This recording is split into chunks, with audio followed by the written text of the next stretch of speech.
Welcome to Ron's Amazing Stories, the podcast where every episode takes you on a journey through captivating tales, thrilling adventures, and unforgettable moments.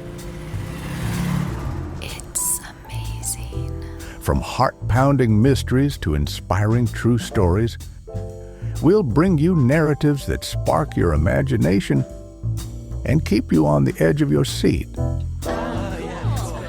So sit back, relax, and get ready to explore the extraordinary.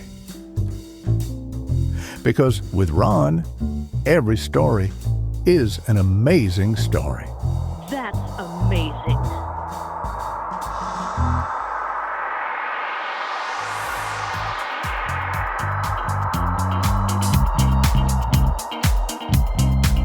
What's that you said? Hello and welcome to the podcast, where tonight we dim the lights just a little lower than usual. This week we're stepping back into the early 1950s, a time when creepy didn't just mean jump scares or buckets of fake blood. No, back then creepy was quieter. It was the strange feeling that something wasn't right, and you couldn't quite prove it. It lived in the shadows, in strange coincidences, and in that uneasy sense that the world might be hiding something from you. And few shows captured that feeling better than the Hall of Fantasy.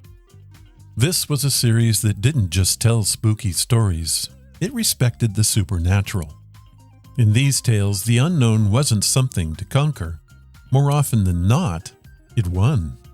As radio historian John Dunning once pointed out, in this world, humanity doesn't always come out on top.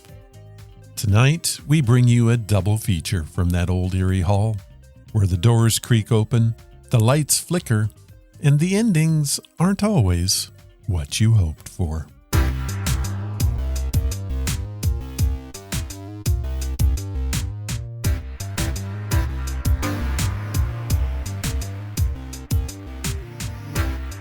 Our first story tonight is called The Hangman's Rope. It originally aired on January 5th, 1953. Now, before we begin, let's talk about something we've all heard one time or another: urban legends. Every town has one: a lonely road, a tragic past, a story that someone swears it's true because it happened to a friend of a friend. And the funny thing is, nobody ever really remembers where the story started. But what if those legends didn't just appear out of thin air? What if the stories, like the one you're about to hear, helped create them? Hangman's Rope feels like the kind of story that could have been passed around late at night, growing a little more unsettling each time it was told. A simple drive, a strange discovery, and a series of coincidences that start to feel a little too perfect. So as you listen, ask yourself, are you hearing a story or the beginning of a legend? And now, the Hall of Fantasy. Welcome to the Hall of Fantasy.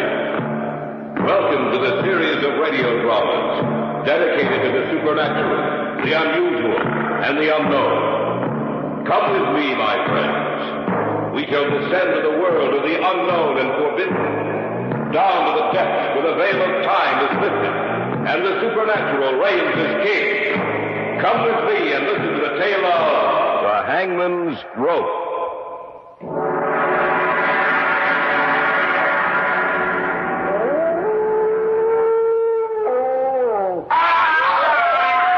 Jim, it came from our right. We better take a look. Yeah. I hope nothing... Arnold, huh? Look. Hanging from that tree, swinging back and forth. It's a man.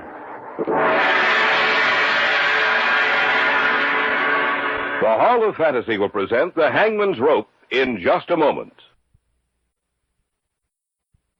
And now for our story, an original tale of fantasy entitled The Hangman's Rope.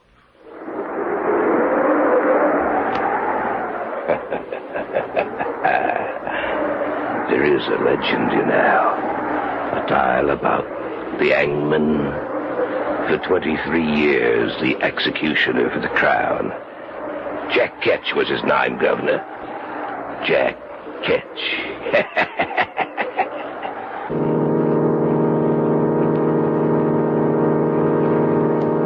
I remember we were on our way back from the lake, Jim and Carol and I. And for some reason, we started back to the city later than usual. We hadn't been driving for more than half an hour when one of those sudden spring storms... Now, where did that come from? Someone said there might be a storm tonight, but I thought we'd be home before it broke. Well, we'd better put the wipers on. We started back too late tonight. What was it that held us up, Jim? I don't know. A lot of things. When I finally looked at my watch, I couldn't believe my eyes. Arnold, look out. There's a man right in front of the car. You stay here, Carol. Come on, Arnie. We'd better take a look. Yeah, right. We didn't hit him, did we? I don't think so. Now, why would someone be out in the middle of the road on a night like this? There's a lot of crazy people in this world, Arnie. He must have been one of them. Yeah, I'm getting soaked. Now, he was just about here.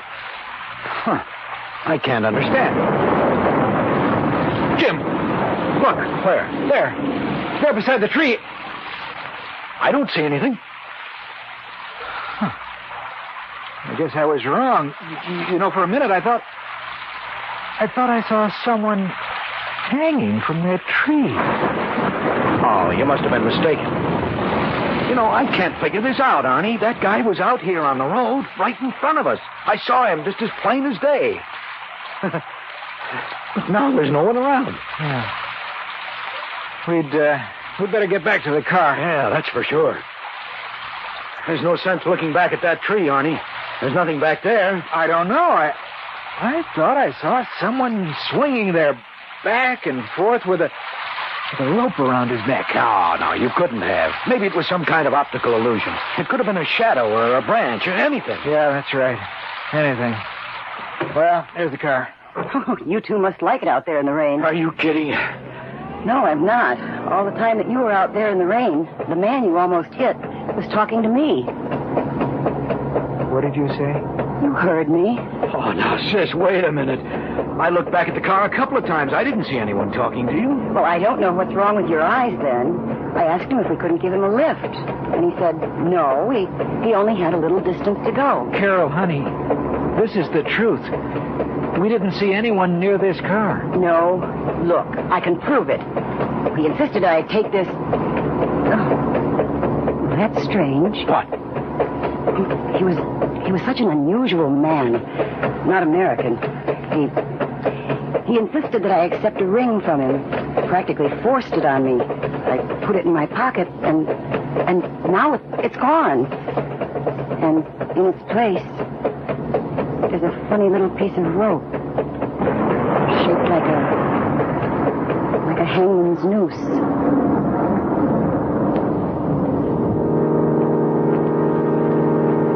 I knew Carol wasn't lying to us.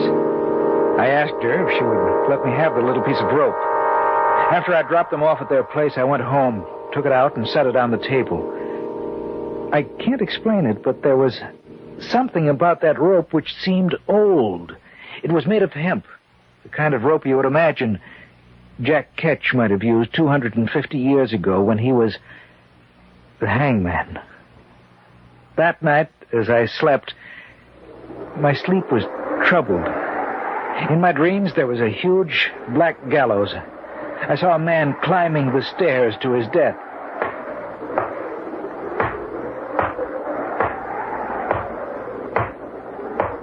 He reached the top and stood there. Standing beside him was a black-hooded man. He raised his hand and the trap door sprung open. There was a scream. And then I saw this man swinging back and forth.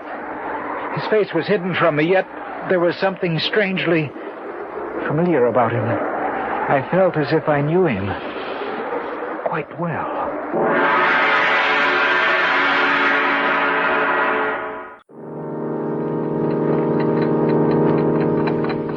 When I awoke from my dream, I couldn't get back to sleep. For in the black blankness of sleep, I had come into contact with death. As the morning approached, I fell into a nervous sleep. I was awakened.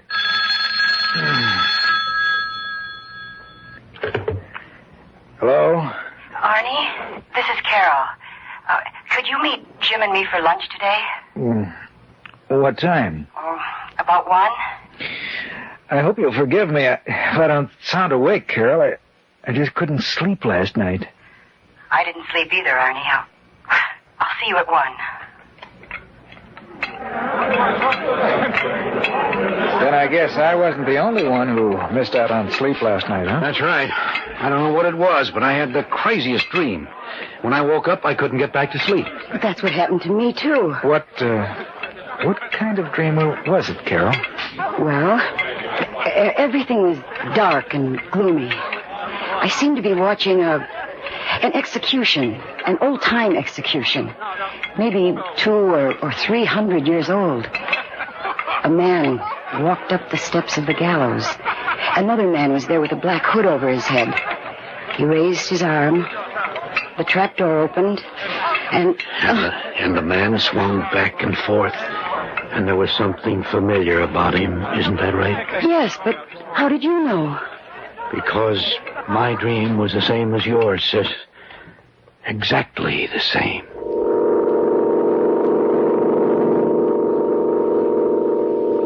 Jim's and my vacations were due the following week. We decided to spend it up at the lake, where his family had a cottage. Carol said she might be able to join us on the last weekend, but not before that. Jim and I left the following Friday night. Well, I can certainly use this vacation. And maybe we can catch a few northerns this time, huh? Maybe. Is your family going to come up here while we're there? No, Carol will be up the last weekend, that's all. Well, then I guess we'll have the place to ourselves, huh? Yeah, I guess so. Hey, why are you stopping here? Last Sunday night, this is where we stopped. I'm going to get out and take a look at the side of the road for a minute. Oh, Arnie, why don't you forget about it? I just want to check it, that's all. That's the tree, isn't it? I think so. On that limb. That's where I saw him hanging.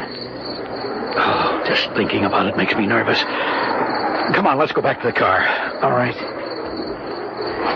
Carol said that while we were out of the car, she was talking to the fellow we saw. If that's the case, I can't understand why we didn't see him, too. You know, Jim, there just wasn't enough time for him to get away from the car without our seeing him. Unless what? Unless he was never there. Oh, but that couldn't... Arnie! Look!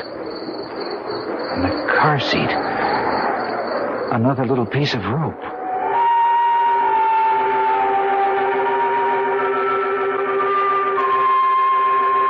Before I could stop him, Jim threw the little noose out into the darkness. A little piece of rope, an inanimate thing, coiled and twisted, which somehow seemed to be alive. We reached the cottage perhaps half an hour later, and though we were both disturbed by what had happened, still it didn't interfere with our sleep. The next day, we went out fishing early, had little luck, and were on our way back to the cottage when the woman who owned the property next door stopped us. Good morning, Mr. Stanley. Oh, good morning, Mrs. Bennett. Out for the weekend? Well, for the next 2 weeks. Oh, excuse me, Mrs. Bennett, this is Arnold Slade. Pleased to meet you, Mr. Slade. Well, thank you. Same here. You must be that young man that Carol's going to marry. Yes, that's right. She'll make you a fine wife, Mr. Slade. Yes. The reason I stopped you, Mr. Stanley, is this. Mm-hmm. There's something strange going on out here. Oh, what do you mean? Well, the constable came by the other day and asked me if I'd seen any strangers here. A couple of people have died over on the other side of the lake. And the constable ain't been able to find out what happened. How How did these people die? Well, that's what's so strange about it. Both of them were killed by hanging. Hanging? That's right. Old Mr. Taylor, who lived about a mile down by the shore, he was one of them, and he couldn't hardly walk. They found him swinging from a tree, but he was several feet off the ground, and nobody can figure out how he got up there. What the woman had said frightened me. It seemed as if we were getting deeper and ever more deeply into something from which we would never be able to get away. That night, it was Saturday, Jim and I went out for a walk. It was a particularly dark night.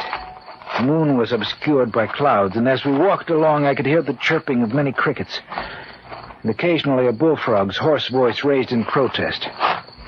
Arnold, this thing has me worried. In what way, Jim? This whole thing. Last Sunday night and today when we stopped by the tree. And then what Mrs. Bennett told us. I've been thinking about it, too. Well, that's strange. What? The crickets have suddenly stopped. It's too quiet. Jim, it came from over there. We better take a look. Yeah. It's too quiet, just as you said. There must be something terribly wrong up here. I hope nothing... Arnold, Huh? look. Hanging from that tree, swinging back and forth. It's a man. What are we going to do? We better cut him down. No. We better call the authorities first. I guess you're right. Come on, Mrs. Bennett's got a phone. If we hurry, we may be able to get out a great deal of help to the authorities. Jim, did you notice how high that branch was? I saw it. Yes? Why, Mr. Stanley, it's you. Mrs. Bennett, may we use your phone? Well, I suppose so. Come in. Thanks. Thank you. But it's in the other room. Thanks. What's the matter, Mr. Slade? It looks like something's happened to upset you two. Well, Operator, it get me the has. It constable. certainly has. Constable? Why, what's happened? We were out for a Jim walk. Stanley. Yes? Yes, We that's heard a right. scream. I think you'd better We get out ran here to where right away. the scream had We come found a dead from, man and hanging from a we tree. found a man hanging from a tree. That's right, hanging. Yes, we'll stay here at Mrs. Bennett's. Yeah, thanks. Oh, what you're telling me the truth, young man? That's the truth, ma'am.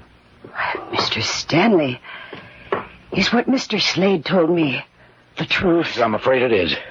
Oh, then no one is safe around here. I wonder who it was. What difference does that make, Mrs. Bennett? A man's been murdered. It makes a lot of difference, Mr. Slade. If it was Bill Roberts, then it was just like the other two. I saw him just the other day, and he said someone was playing a joke on him, that he'd been sent a little piece of rope shaped in the form of a noose.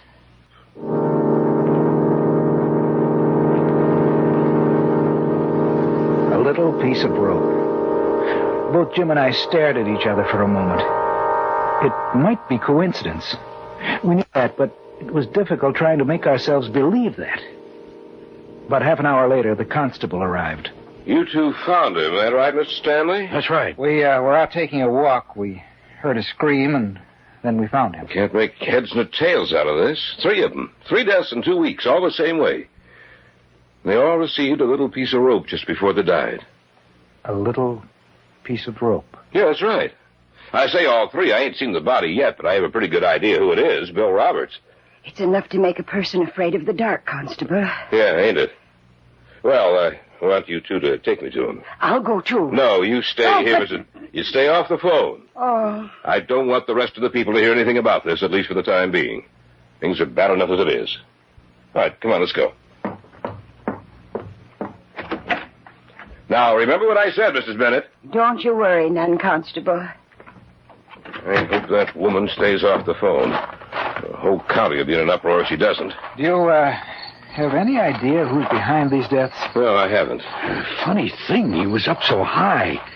I don't see how he could have gotten up there by himself. I only wish I had something to work on.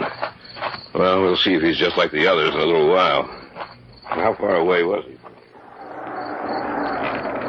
There he is, Constable. I want to get a look at his face. Yeah, I was afraid of that. Who is it? Bill Roberts. But how did he get up there? Branch is 20 feet off the ground. It would take an acrobat to climb that tree. Bill wasn't any acrobat. Well, how did he get up there? I don't know. 3 people received pieces of rope, and then a couple of weeks later, we find him hanging from a tree. You tell me the answer.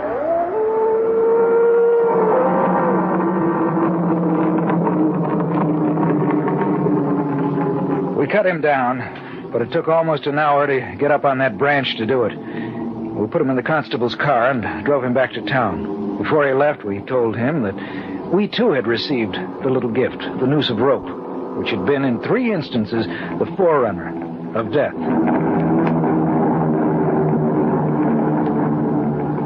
When we got back to the cottage, we had a bite to eat, and seeing as we weren't in the mood to sleep, we sat down to read. I picked up a little book I hadn't seen before and read it from cover to cover. It held an eerie fascination, and I wasn't able to put it down till the last page had been turned, the last word read. Jim? Where did you get this book? I don't know. I don't think I've ever seen it before. Why? It looks like a first edition of 200 years ago. Let me see it. Here. A short history concerning the mysterious reappearance of Jack Ketch, the hangman who served as executioner for 23 years.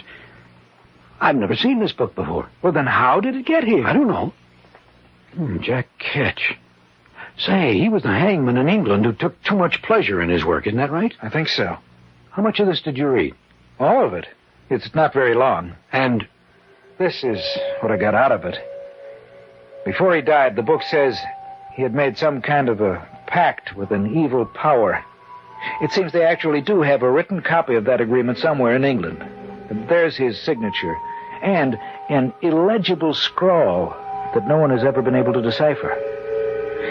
The pact promises life after death for him in exchange for certain services. Then the book says that year after year some rather mysterious deaths have occurred. They find the victims hanging from the branch of a tree almost impossible to climb. And the book also says that each of the murdered people received a little piece of rope before their deaths, identical to the ones Jack Ketch used as executioner. That is the warning of death to follow. But that's impossible. The man's been dead for over 250 years. That's right, he's dead. But the rest of the story, it's exactly the same thing that's happening to us.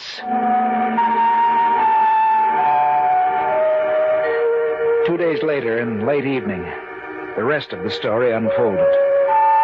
Jim had gone down to the store to pick up some cigarettes.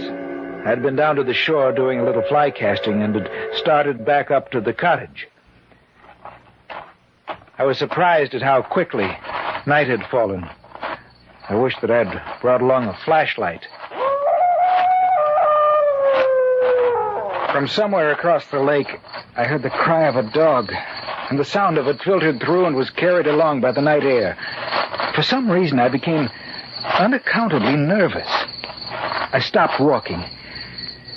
I felt someone was watching me. Then from the darkness of the trees, a man emerged. Here now. Where be you going? Well, back up to my cottage. I was doing some fly casting till night came. Any luck?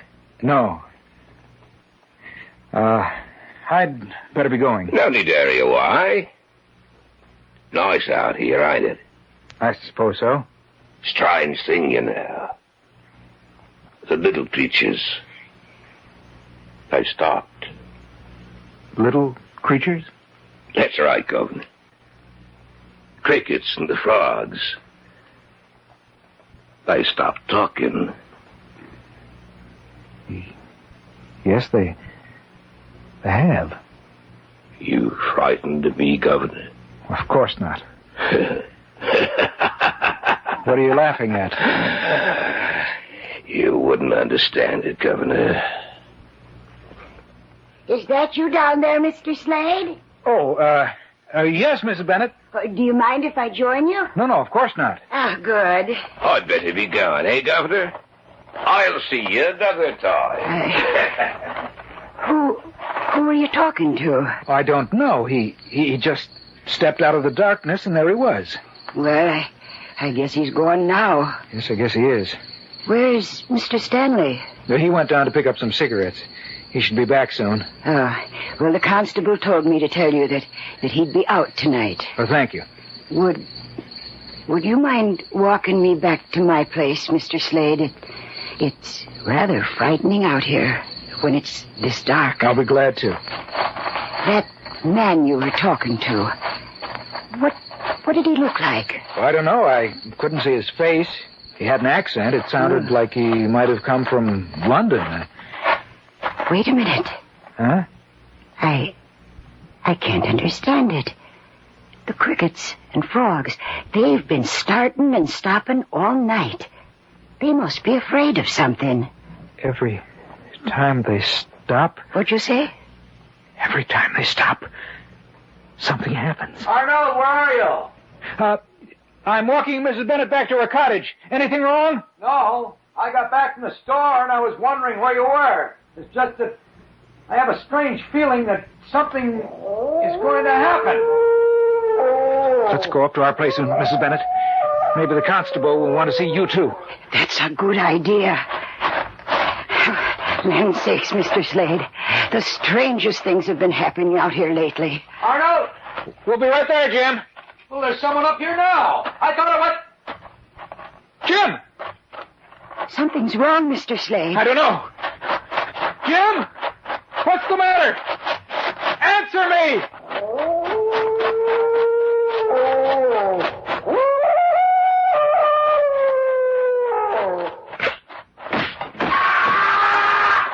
Mr. Slade, look! Oh, hanging from that tree. It's Mr. Stanley.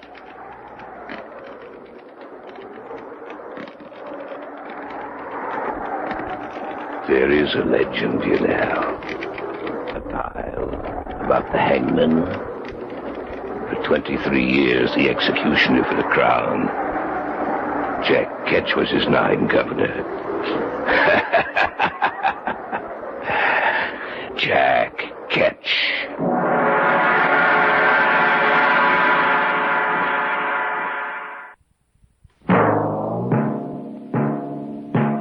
So runs tonight's tale of the unusual, the terrifying, the unknown.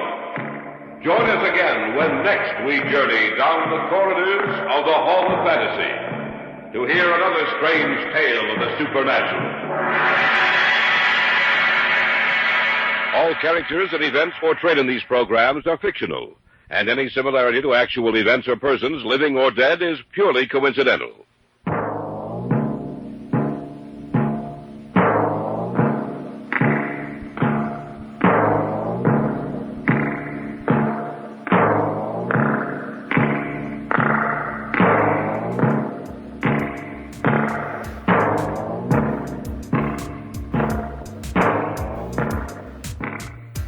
Well, that's one way to ruin a peaceful evening.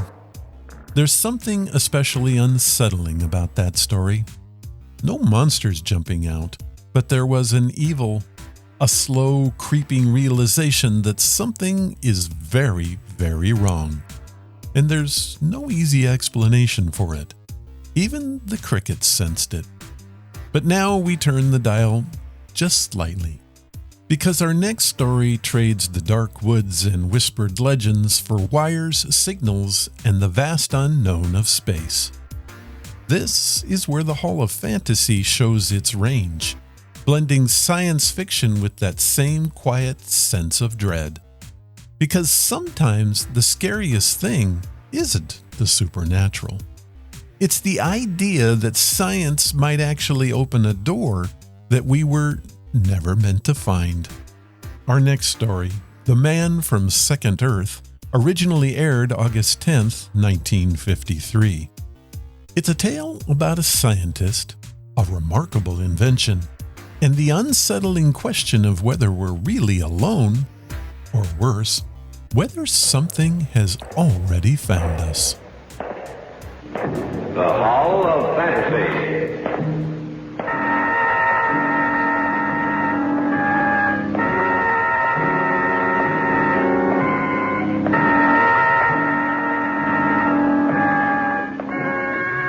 Welcome to the Hall of Fantasy. Welcome to the series of radio dramas dedicated to the supernatural, the unusual, and the unknown. Come with me, my friends. We should ascend to the world of the unknown and forbidden, down to the depths where the veil of time is lifted and the supernatural reigns as king. Come with me and listen to the tale of the man from the second earth.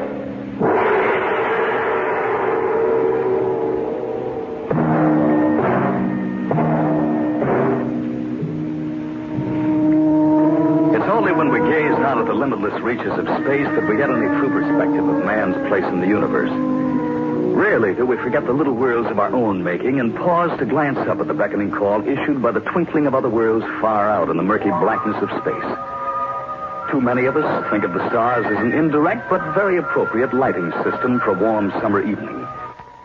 We forget that each twinkle of light may represent another world, another sun, another solar system in which life may be present in a form similar or alien to our own. Only occasionally do we pause to think for a moment of what the heavens hold for the future of man.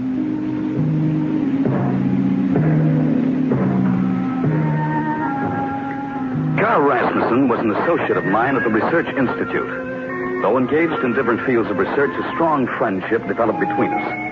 Besides his work at the Institute, Carl was engaged on a project of his own, the study of the strange radio waves which emanated from various parts of the Milky Way. I didn't realize how far he'd progressed in his hobby until that day in the cafeteria. And that's the extent of the progress we've made so far in our department. I think you're doing pretty well. I guess so. Bruce, you know about my work at home. Yes, of course. Why don't you come over tonight? What's happened? You know, I've been trying to trace down the point at which those radio waves originate. Yes. Well, I've done it. Do you know what causes them? Yes, I do. What? An intelligent thinking being. Are you sure? I'm positive. And I've been able to decipher the message he's sending. Have you told anyone else about this? Not yet. I want to be absolutely sure beyond a doubt. That's why I want you to come over this evening. It's just that I wonder whether Sharon will enjoy having me over again. Oh, she knows all about it. I want you there, Bruce. I want you to be the first to know what I've discovered.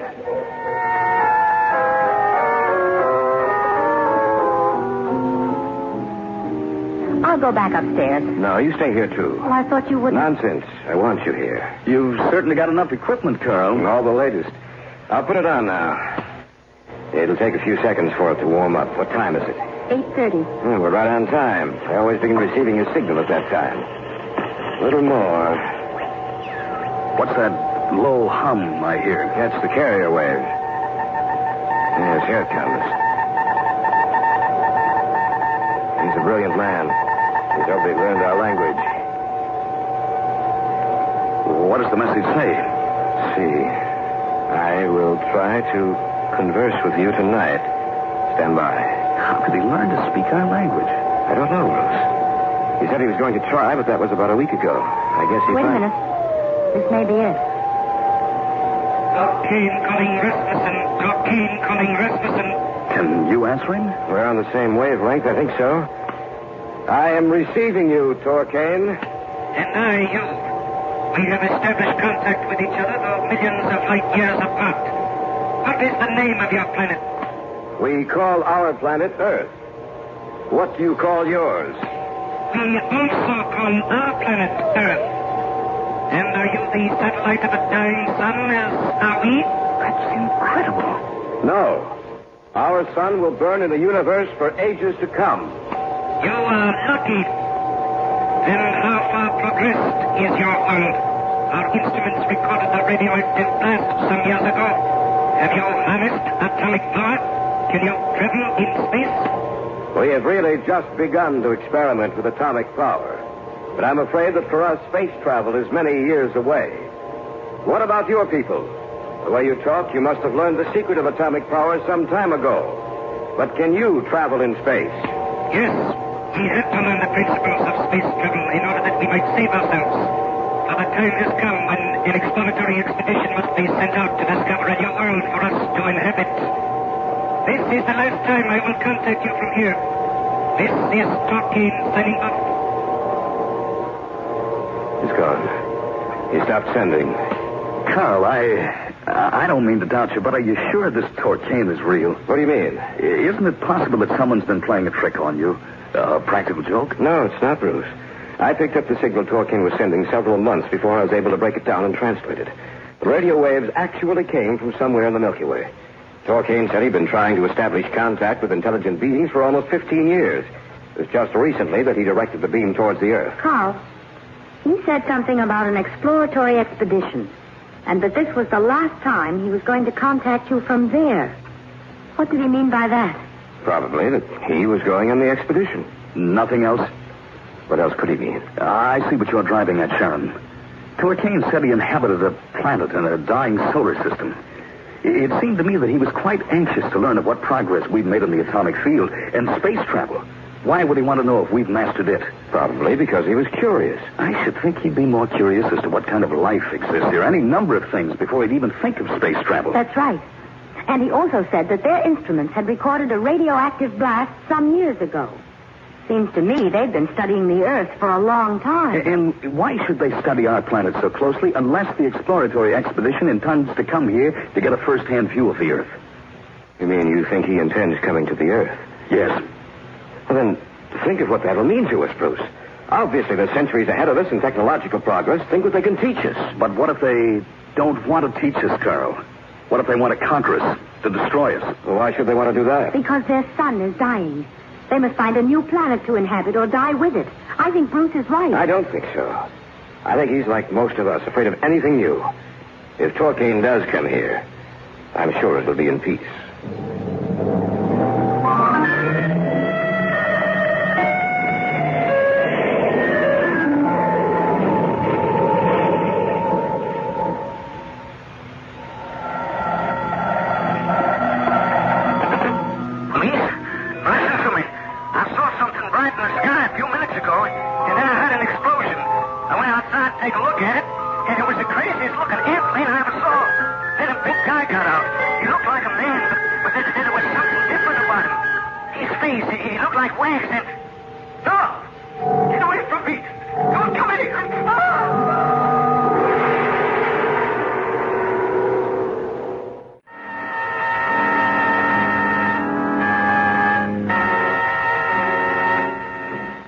Back now to the Hall of Fantasy and the tale of The Man from the Second Earth.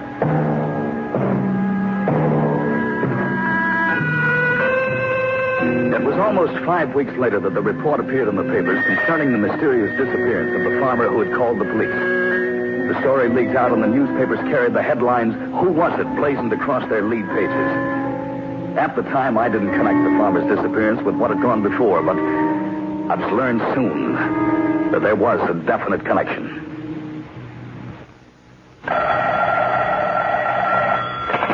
Hello? May I speak to Bruce Marshall? This is Bruce, Sharon. Oh, Bruce. Bruce, I wish you'd come over tonight. I'm afraid something's going to happen. Is anything wrong? Not yet. But last night, Carl received a call from someone. I don't know who it was, and he wouldn't tell me anything about it. Well, that's nothing to get worried about. I'm not so sure about that, Bruce. Did you read the report in the papers about the farmer? Yes. Do you think they have arrived? I don't know. That's why I want you to come over tonight, Bruce. I want you to see Carl and talk to him before it's too late.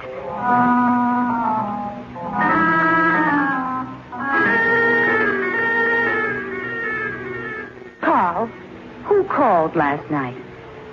Was it Torquine? Yes. Then he did come here? 2 days ago. And the farmer we read about in the papers. Torquine said the farmer tried to kill him. He was only protecting himself. By following him into the house and killing him? The farmer's not dead. He's being held captive on the ship. Where is it? I don't know. He wouldn't tell me. But Torquine said he came in peace. He doesn't want his presence known because he's afraid it might panic our people. That's why he's had to ensure secrecy. The papers played it up big. The people will forget about it in time. Who's that? It must be Torquine. Let him in. Oh, Bruce, I'm afraid. Maybe there's nothing to be afraid of, Sharon. If Carl is right, then Torquine did come here in peace. I thought you would be alone. So did I, but they already know about you. They were with me when we spoke together. They will not mention me? I know they won't. One is my wife, the other a good friend and colleague. Then let us proceed. You look so much like us. Why should I not look like you? Our worlds are very much alike.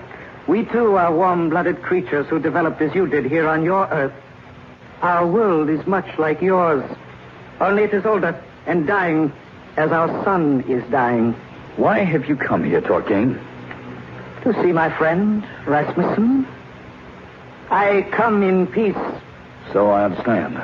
Then there is nothing to be afraid of, is there? That's right. I must ask a favor of you, Rasmussen. Anything you want. I request that we be allowed to store some equipment here in your house. That I be allowed to stay here with you. Of course. You can stay as long as you like. We can exchange many ideas, you and I, which may benefit both of us. I'm sure we can. When would you like to move in your equipment? Tonight, if possible. Can you do it tonight? I was sure you would agree to my plan.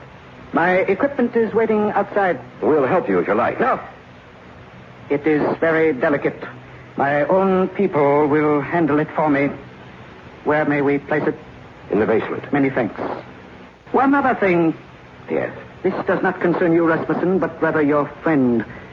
As long as we remain here, I would suggest that you stay also. Why? You are a colleague of Rasmussen's. I should be interested in talking to you, exchanging ideas which may be mutually beneficial. I don't think...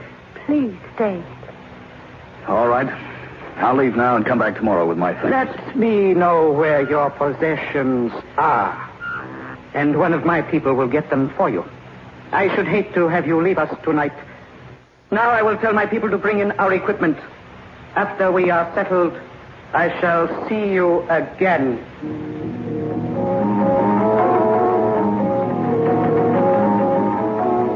Bruce, what time is it? Almost 11:30. Oh, Carl is still down there with them.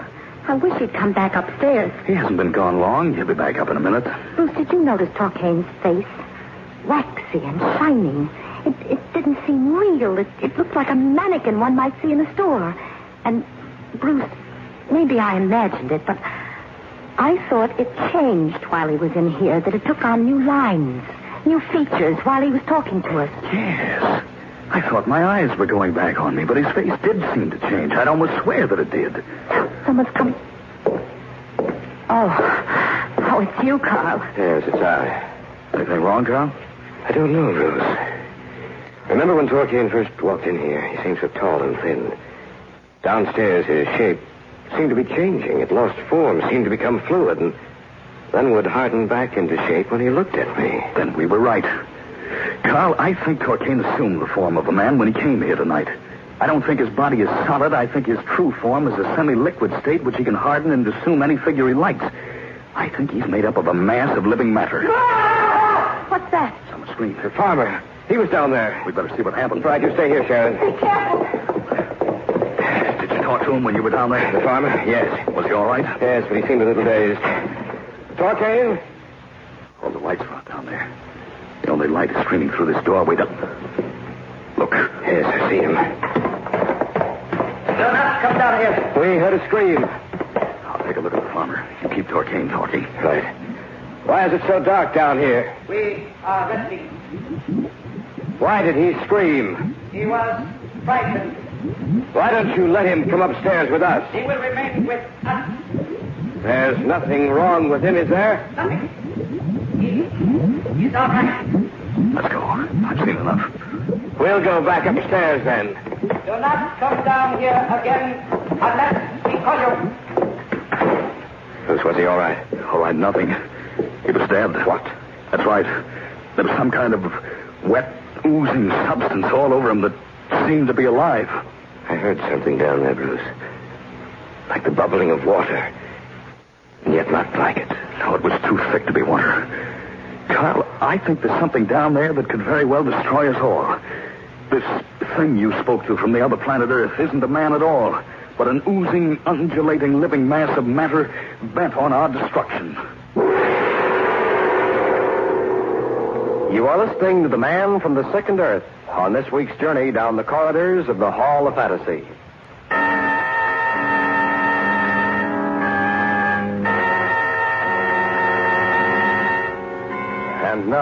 back to our story. An original tale of fantasy featuring Jim Amici, entitled The Man from the Second Earth. We stood there in the hallway beside the door which led to the cellar and the things that were downstairs. Carl and I had heard a scream, and when we had gone down there to investigate, we found the farmer lying dead on the stairs. This thing you spoke to from the other planet Earth isn't a man at all, but an oozing, undulating, living mass of matter bent on our destruction. When we saw him, he looked like a man. I know. Evidently, they can solidify themselves when they need to, can assume any shape they desire, but they can't hold it for long intervals of time because the features change, melt into each other. Kane seemed in a hurry to get downstairs. Evidently, they can't remain in a solid state too long. Who's screaming? We better tell her. What happened down there? The man they held captive is dead. Then they're not friendly. No, they're not. What are we going to do? Well, I'm going to call the police. What's the matter? The line's dead. Dead, but how could the... Look. Where? At the window. Looks like a heavy layer of oil is covering the glass. You're right. Look!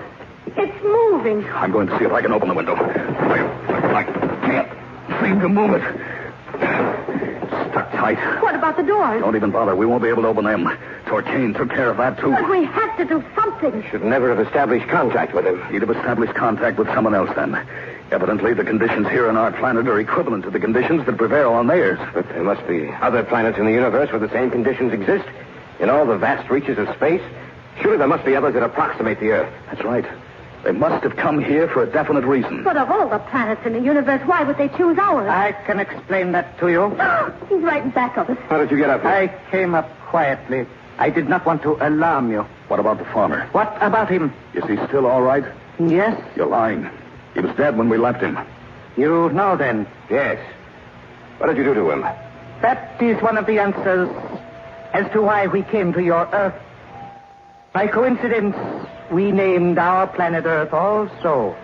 But life on your planet followed a different evolutionary pattern than did life on ours. Your life developed from the one-celled creature spawned in the depths of the sea. You became the animal you call man, with its disadvantages of never being able to change your form. We still are the protoplasmic beings that once you were. Only we developed along that evolutionary line, and you did not. That still doesn't explain why. I am coming to that. You live on energy converted from plant and animal life. So do we. So why did you come here? Because the slow death of our sun has destroyed all but a small portion of the plant and animal life on our world. There is not enough heat, and we can no longer sustain ourselves. On your planet, there is an abundance of both. On your planet, we shall establish a new world. What are you doing? Lighting a cigarette. That is what you call fire? Let me see it. The matches? Why? I want to see them. Here. I thank you. On our world, we never had a use for these. It is like a tiny sun. How brightly it glows and it is too warm. You shouldn't have held it so long, Kane. I do not like this thing you call fire. Look, Carl. His hand. It's melting. You have not much longer to live. Enjoy your last minute. What does he mean? He means they intend to kill us soon. We've got to get away from here. How? What can we do? There must be some way to destroy them. How can you destroy a living mass of matter? Let's try to figure it out logically. They left their own planet because their sun was dying and unable to support adequate life. They feared the cold, so they'd freeze into a solid and be unable to move. But it's the middle of summer, and we don't have any refrigeration equipment downstairs. I know, but what's the opposite of freezing? Heat, boiling, burning. That's right. Did you notice what happened to his hand when he was holding that match? Yes, it began to melt. That's right. And he seemed afraid of it. I think there are only two ways to destroy these beings. Either to freeze them or to burn them. We can't freeze them. But we can burn them. How? This house will burn. But we can't get out. We'll burn with it. Maybe not. The window wouldn't move, but it might break. We can get out that way. Well, what if it won't break? That's the chance we'll have to take. Let's start ripping the curtains and drapes down, Bruce. They'll burn the easiest. Right. Let's go. I'll go open the gas burners in the kitchen. Good girl. That'll help it along. I'll be right back. Pile them up over here alongside the wall. All right. I just hope the rest of the house catches. So do I. If it catches and the gas gets dense enough, it should explode. There's some more over here. I'm Sean! coming. Hurry. I I've got everything open in there. The oven, the burners, everything. I can smell it from here. Well, that's the last of the curtains. Look! Seeping under the doorway. They must have smelled the gas. Oh, light the fire. Hurry. It's seeping through faster. It's swelling up on all sides of the door. We'll break through the door in a minute. It won't hold much longer. Fire's catching hold. We've got to get out of here. Let's go. Use that chair in the window. I will. Hurry. Let's hope it breaks. Here we go. It worked. Climb through in a hurry. All right, here. It'll help. There, now. Run as fast as you can. The fire seems to be dying down. They're trying to smother it. If only that...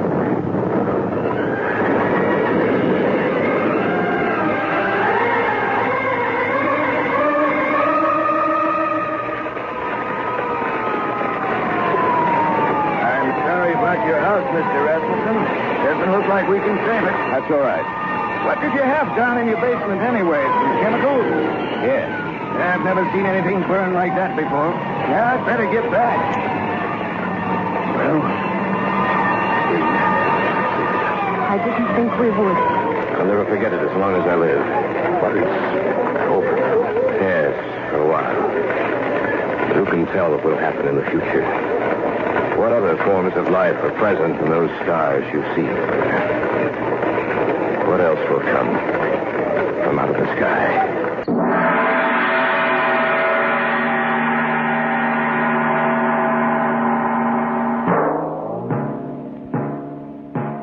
So runs tonight's tale of the unusual, the terrifying, the unknown. Join us again when next we journey down the corridors of the Hall of Fantasy to hear another strange tale of the supernatural.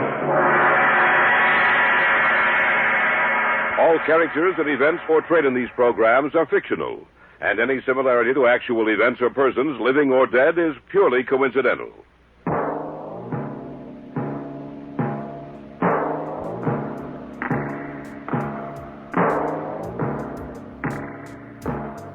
And there you have it. Proof that whether it's a lonely woods or the far reaches of space, trouble has a way of finding us. If tonight's stories have taught us anything, it's this. Maybe don't stop for mysterious roadside attractions, and definitely don't build machines that can call out into the universe unless you're prepared for someone or something to answer. I like to think of tonight as a proper creepy fest. We started with good old-fashioned earthly chills and ended with cosmic-level unease. It's comforting in a strange way to know that no matter where you go, down the road or across the stars, the universe remains consistently unsettling. Kinda dependable when you think about it. But here's the good news. You made it through. The lights are still on, the room is still quiet, and as far as you know, there's nothing unusual waiting outside your door. So, take a deep breath, maybe leave a light on, there's no shame in that, and remember, sometimes a good story is just a good story. Until next time, I'm Ron, and this has been Ron's Amazing Stories. Stay amazing.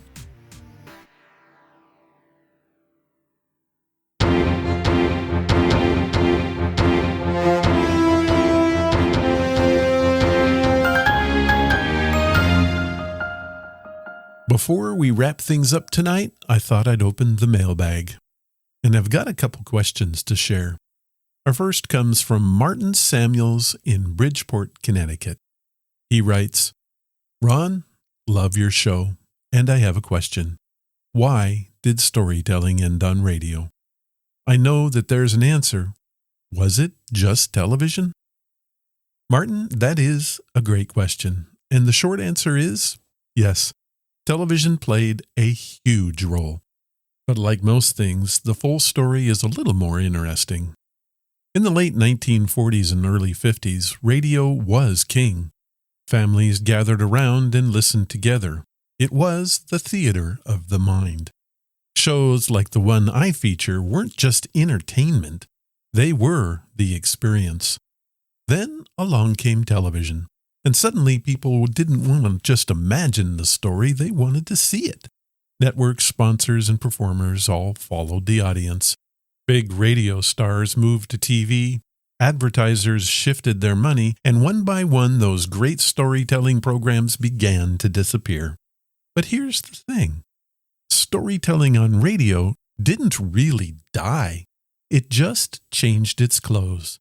It became talk radio, audiobooks, and now it's even become podcasts. Shows like this one are carrying on that very same tradition. Different era, same idea, someone telling a story and someone else leaning in to listen. So in a way, Martin, we're still around that old radio. We've just upgraded the furniture.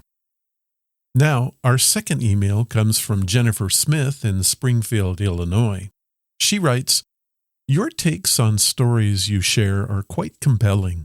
I think you should talk a lot more and share less stories. Can I talk you into it? I love your voice." Well, Jennifer, first off, thank you. I really do appreciate that. And you know, that's something that I've actually been thinking about. I love these stories, and there's something timeless about them. But I also enjoy talking about them, digging into what makes them work, what makes them linger, and sometimes what makes them a little strange. So I've been toying with the idea of expanding that side of the show. Maybe spending more time between stories and even bringing in a guest every now and then. Someone to sit down, listen, and talk it through. Kind of like an old porch conversation, where you pick apart a good tale long after it's been told. No promises just yet, but let's say the wheels are turning. And Jennifer, you may have given them a little push.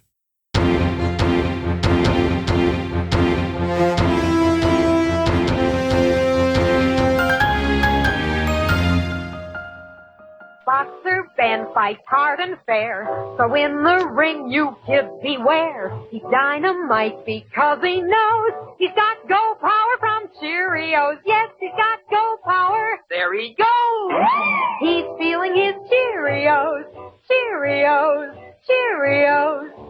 That makes sense. Try Cheerios, the wonderful oat cereal that's shaped like a little letter O, and you'll agree. You like that delicious toasted oat flavor, and Cheerios is ready to eat. Just pour out a big bowl full, add good fresh milk, dig in, and start getting your go power. Because a Cheerios breakfast is full of vitamins, proteins, and minerals, and those are the good things you need to help build red blood, healthy bodies, and strong muscles.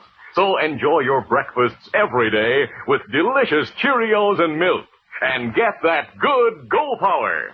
Then folks will say, he's feeling his Cheerios.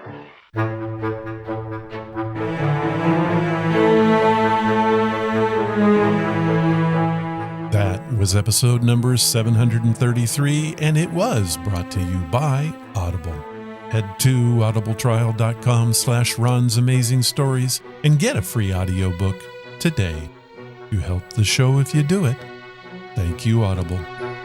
If you want to follow the podcast or the blog, head to ronsamazingstories.com. There you will find any of the links that I mentioned and how to contact us. Do you want to help the show? The best thing you can do is to tell your friends all about us and leave reviews and comments wherever you listen. Clicking that follow or like button helps us grow. Thank you for listening, and I hope you come again to find out what are Ron's Amazing Stories.